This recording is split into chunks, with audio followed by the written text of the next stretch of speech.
Hello everybody, this is Crazy Mike, bringing the second series ever. Started with Rogue Legacy, now we're going to do a little Dark Souls Let's Play, which I know a lot of people were looking forward to. So, what is Dark Souls for people who are new to the series? This is an action RPG, mostly favoring the action elements. It was made by From Software, who are also well known for making the Armored Core series, which I'm pretty sure a lot of people in the States haven't played, because I'm pretty sure that series is more popular overseas.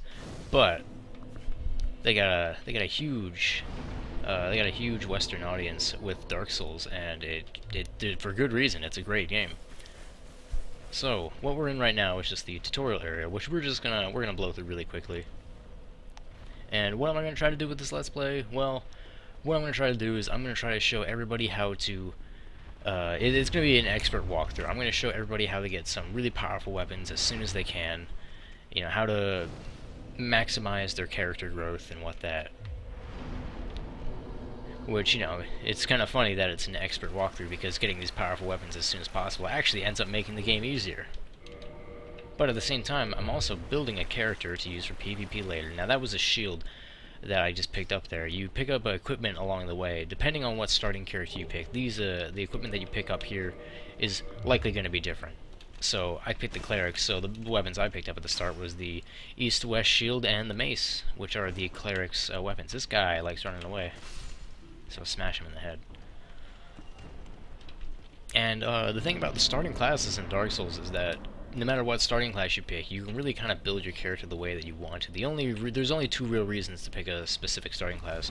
First is to kind of determine your starting equipment and stats, and the second reason is if you... actually, let's speak to this guy first. I'll die soon, then lose my sanity. I wish to ask something of you.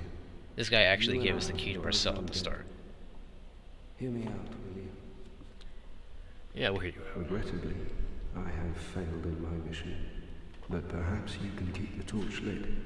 There is an old saying in my family: thou who art undead art chosen, and thine exodus from the undead asylum maketh pilgrimage to the land of ancient lords. When thou ringeth the bell of awakening, the fate of the undead thou shalt know. Well, now you know, and I can die with hope in my heart. Oh, one more thing. Here, take this. An Estus flask, an undead favorite. There's our Estus. Oh, and this. Now I must bid farewell. I would hate to harm you after death. So go now, and thank you. So the story in Dark Souls, actually let me continue what I was saying about the classes first. The only other reason why you want to pick a specific class is because for PvP you want to try to be as low of a soul level as possible. But, you know, since you have different stats, different starting stats with different classes, you can optimize it just a little bit. You can get a couple extra soul levels out of picking a different class. So, anyway, the story with Dark Souls, it's pretty hard. It's actually really hard to explain, so I'm actually not even going to try. It's something that you would kind of have to experience through yourself and just try to read the description of as many items as possible. There's even a few lore series out there. I would suggest, if you really want to know a lot about the lore, I would highly suggest looking up who Epic Namebro is and watching his lore series, because he really covers the lore better than anyone I can possibly imagine. So, and it's really, even if you don't plan on playing Dark Souls, it's some really interesting lore, and I would say it's worth a listen. So, as I think I've said before, this is the tutorial area, so everything's not too bad here. And we're actually about to take on the tutorial boss. After that, I'll explain the general controls of the game. So we walk in here, we see this big guy.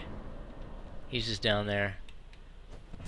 Drop a mace on his head with a good old plunging attack. Takes away like half his health, which, you know, makes sense. This is the tutorial boss, so I would imagine they're not trying to hit you with anything too extreme at the start, you know, give you a nice little handicap, taking away half his health. And just like that, he's dead.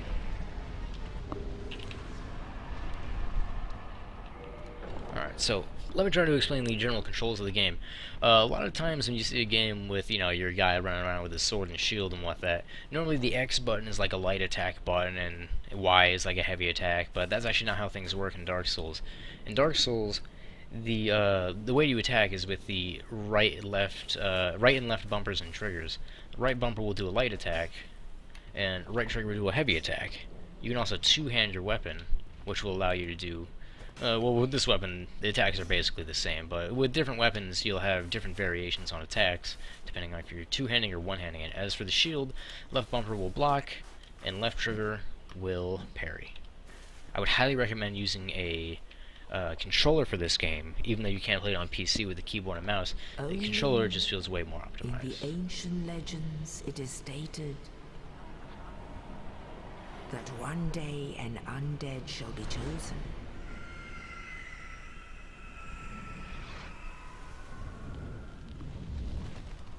To leave the undead asylum in pilgrimage to the land of the ancient lords. Lordran.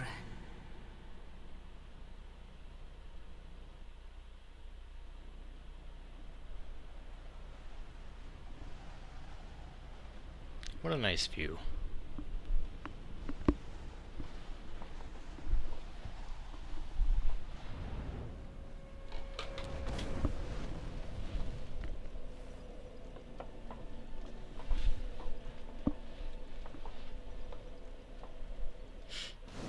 Alright, now we are in Lordaeron, which is the main area, which is basically the world that this game takes place in. Well, not the world, but, you know, the land that this world takes place in. So this is Firelink Shrine that we're at, which is going to be sort of like the hub for the game, because oftentimes you're going to be returning here for, you know, talking to various trainers, and it's a nice little place that connects you to a lot of the places in the game. We'll find ourselves returning here quite often. Well, not too often, but, you know, more often than anywhere else at the very least. So now we can level up. You'll see in the bottom right, actually, is my soul counter. You collect souls from killing enemies, and sometimes you can just find some souls that you can use on the ground. Now, what souls are for are basically to buy everything. It's essentially like a universal currency. You use it to level up, you use it to buy items, use it to upgrade equipment, and so on and so forth. So, well, I already actually have a build completely planned out, so what we're going to do is we're going to start working towards leveling to get that. And so we put some points in strength. Strength will be very beneficial with this mace because it scales entirely with mace. Different weapons will scale differently with different stats, which I'll show you right here. Now, you'll see I believe my mouse will actually show up on the screen, so that will actually be helpful. You see this, this hand here, this represents the strength, which you can actually see by comparing the images from the stats and the weapons. It requires 12 to be used, and its parameter bonus is B rank. The highest you can get, I believe, is an S. A being the second highest, B being the third highest, and I believe it goes all the way down to E. So, occasionally your parameter bonus might go up when you upgrade a weapon, but that doesn't necessarily apply to all weapons, or at least it doesn't apply enough towards weapons where the parameter bonus will increase enough to actually change the grade it gets. So, like I said before, I'm going to show everyone how to get as powerful as soon as possible, so we're actually make a side trip down here right away to get a Firekeeper Soul. And now, what's a Firekeeper Soul? Well, a Firekeeper Soul is used to upgrade your Estus Flask. Now, for that to make sense, I should probably explain what an Estus Flask is. As you'll see in the bottom left corner, I have that sort of thing that kind of looks like a flask of Sunny Delight. And, you see I have 10 of those right now. Those are basically healing items. Now, you can drink these to heal, and you get, depending on what bonfire you rest, you get a different amount. The one at Firelink Shrine will give you 10, but every other one will only give you 5 unless you upgrade the bonfire, which I'll explain later. Any bonfire that has a Firekeeper at it, like the one at Firelink Shrine, will give you 10 to start with instead of 5. I'll show you who the Firekeeper is in just a little bit, shortly after we get the Firekeeper Soul. So to get the Firekeeper Soul, we're gonna want to just run past here. There's some ghosts. You can't hurt them at this point, so don't even try. You can't even block against them. So your best option is just keep running. Now the reason why we leveled up at the very start is because we're actually going to commit suicide right here. That way we'll be back at Firelink Shrine. Now what's the penalty for death? Well, you lose any souls that you have on you. They are, well, you don't permanently lose them. When you die, you leave a blood stain. that appears where you were moments before your death. And if you get back to that bloodstain, you can pick it up to regain any of the souls that you lost, as well as any humanity. Now, what's humanity? Well, humanity is that counter in the top left, and what that'll affect is your item discovery, as well as your defense, and the damage for some weapons. But the item discovery and the damage for weapons will actually cap out at 10, even though you can get up to 99 humanity. So don't feel that you need to have that as high as possible. What else does humanity do? Well, it using humanity at a bonfire, as you can see right here, there's the option to reverse hollowing. We don't have any humanity on us, though. But you'll notice that my guy actually looks like an undead zombie guy. Well, reversing hollowing will actually make him look human again, and that'll cost us humanity. And when you do that, you essentially turn on online mode. Like, even without being human, you could still have online elements like these messages on the ground that people leave. This guy's calling somebody a liar. Maybe that'll make sense later on. But the online elements Dark Souls is actually that you can... Actually, let's upgrade our Estus right here. We can reinforce our Estus Flask with that Firekeeper Sword picked up, and now our Estus Flask will heal us for even more. So as I was saying, the online elements to Dark Souls are very much...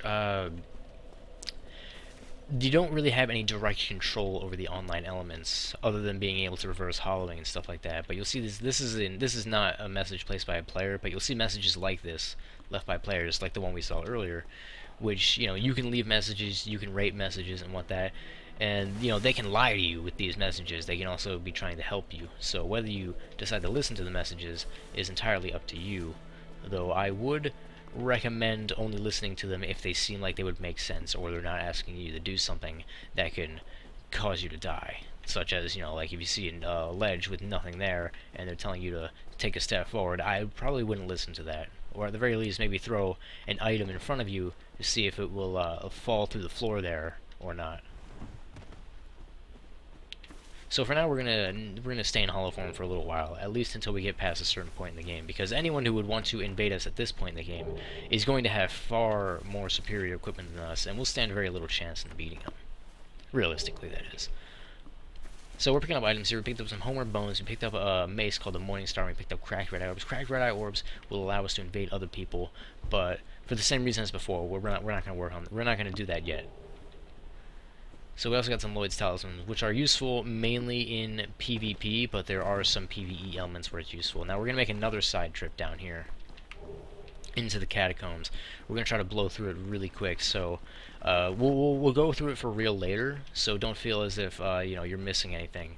But we're going to just be blowing through the Catacombs really quick.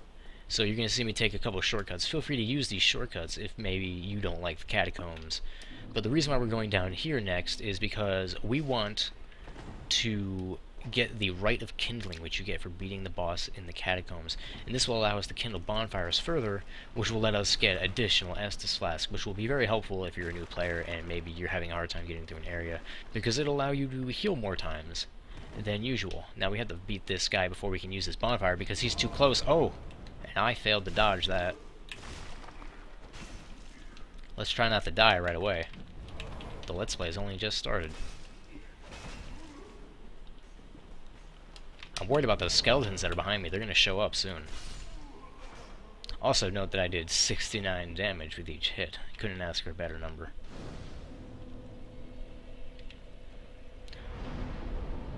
Alright, so we can actually level up a little bit more. We're going to get one more point of strength. And now we're going to want to push this lever, because that'll open up a door that was up there. I don't know if you guys noticed that there was no way to go when we passed by up there, but now there is. And this is where we can go now, this big thing open. But the skeleton just woke up, so let's take care of him before moving on. Blunt weapons are actually more powerful against skeletons than blades would be, so having the mace is actually beneficial for us here. Now, an important thing to note about these skeletons is that... Oh, wow, actually, they... Important thing to note is that they just killed me. Important thing to note about the skeletons is that if you don't kill the Necromancer, they will infinitely respawn. However, when you do kill them, they will take about 10 or 20 seconds to get back up. So you have plenty of time. If you're trying to get through an area really quick, you're going to have to keep moving and killing the skeletons until you kill the Necromancer. So let's try to take care of this guy before he actually gets a chance to get me like he did last time. Dark Souls pro tip number 1. Don't let him get you. Don't let him get you. If you let him get you, you failed.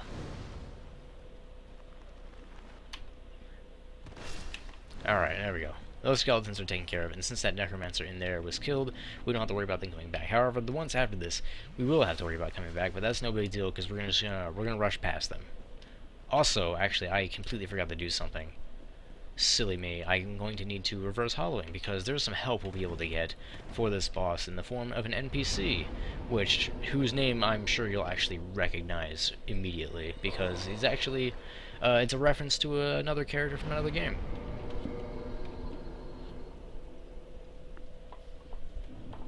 And I think that once, actually I won't even tell you, but so yeah, we're actually gonna be taking on the boss very soon because we're gonna be taking some shortcuts, which whether or not we're meant to be there, I have no idea. But From Software does seem to have some clever design where most newer players will have to. Oh, I'm stuck. I can't get by. That was a close one. Hopefully, we're not out of the woods yet here, but there we go. Healed up. Now here's one of the shortcuts right here. Simply dropping down there. Now whether that was intended or not, I can't say for certain, but it certainly kind of seems like it is with how that ledge is just poking out there. It's almost as if it wants you to land on it. I mean, there is a jump on the other side, but I don't know. It seems like too big of a coincidence. Anyway, here's the guy we want to summon, Paladin Leroy. Now, for those who don't know, this is a reference to Leroy Jenkins, that popular World of Warcraft meme, I think it is. I think that would be considered a meme, right? Either way, Leroy Jenkins, a popular guy, a well-known guy on YouTube. Who knows, maybe he's a total scumbag and is thus not popular, but I'm going to assume he's a popular guy. Now, Paladin Leroy is over there. He's getting down. I want him to take out these bone wheel skeletons for me because they can be a real hassle. Leroy, get over here. What are you doing? Oh, this is going to be a pain. Alright, we're going to have to make a run for it. Oh, whoa, that was close. This is why you need Leroy. He'll just smash the hell out of those skeletons. Alright, and here's the boss room. Got here quick, didn't we? Right, so the reason why I summoned Leroy is because I'm actually a bit under-leveled for this guy, even though he is widely known as the easiest boss in the game. But he may be the easiest, but his damage is meant for a character of higher level, so I'll probably get killed in 1 or 2 hits from this guy. So I need to be careful and try to let Leroy do most of the work.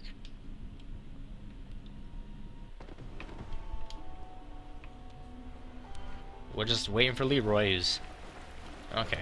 We can take out these extra guys that he summons because they die in 1 hit. So we can, we can probably do a little crowd control to help out Leroy here. Come on, Leroy.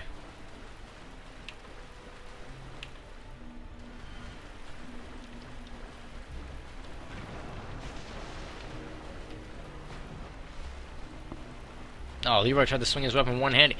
He's trying to swing his weapon one-handed. Oh, that's the real one. This is probably the dumbest I've seen Leroy play ever. Kind of funny that it happens to happen when I'm trying to record. Leroy, you focus on the main guy. I'll take out these guys who just die in 1 hit. Come on, I need you to attack the boss, Leroy.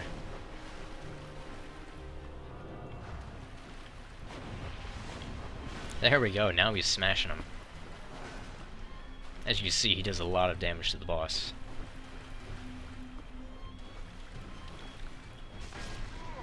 And just like that, the boss is dead. That actually took a while longer than I thought it would. Leroy wasn't really being the smartest helper. But we love him all the same. See ya, Leroy. So he dropped the Mask of the Father, which is great because I can become the legend if I really wanted to, but I don't feel like doing that in this particular case. Now, we're going to be using a Homeward Bone, just so we can get back to the top of the Catacombs, because climbing back would be an absolute pain, and what the Homeward Bone will do is warp us back to the previous bonfire we rested at. So now we don't have to go that far. And we also got souls for being the boss, so let's level up.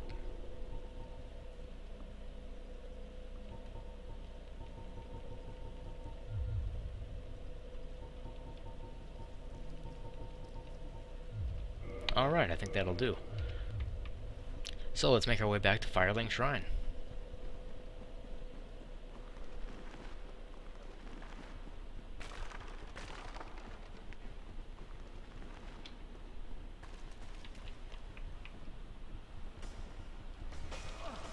Got skeletons blocking the way. Normally you don't see them blocking the ladder like that.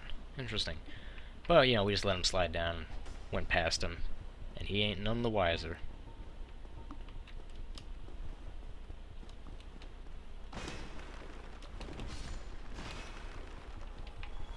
Try to get past that guy. He always likes to block the way, but if you bash him with your weapon a few times, you can normally get him out of there. But you gotta be quick about it, because I'm sure you've seen those floating head things in the catacombs. If they get too close, they'll start yelling, and then they'll explode. So you want to try to not be near them for too long. You can bait out the explosion and then dodge it quite easily, but it's when you're trying to when you're stuck in between a rock and a hard place like that where they can really mess you up. And you know, while we're here, let's grab this this item that I see over here. And I'm picking up souls, and you notice that I'm picking up these souls, but they're not going to my soul counter.